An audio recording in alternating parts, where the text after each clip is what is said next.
Dobrodošli na kanal Srpski inat. Administracija predsjednika Amerike Donalda Trumpa vrši pritisak na Srbiju i druge balkanske zemlje da prihvate migrante deportovane iz Sjedinjenih Američkih Država. Zahtevi upućeni zemljama u regionu deo su šire strategije Amerike da pronađu strane vlade koje su voljne da prime deportovane migrante.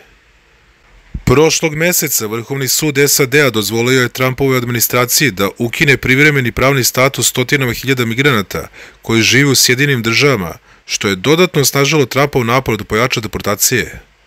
Privremeni pravni status ukinut je za migrante iz Venecuele, Kube, Haitija i Nikaragve.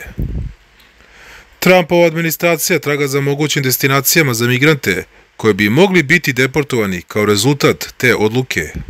Objavljen je izveštaj da su SAD razmatrale mogućnosti za slanje deportovanih lica na Balkan, u Moldaviju, ali i na druge lokacije širom sveta.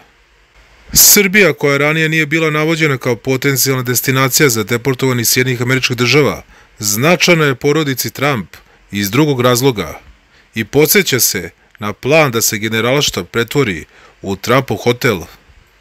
Također se navodi da predsjednik Srbije Aleksandar Vučić balansira između istoka i zapada i da je veliki obožavalac Donalda Trumpa. Sporazumi o prihvatanju deportovanih migranata nisu bez presedana u regionu. Sličan sporazum je postignut između Italije i Albanije nakon što je premijerka Đorđe Meloni ubedila balkansku zemlju da bude domaćin migrantskim centrima za ilegalce koji su pokušali da pređu morem iz Afrike u Evropu.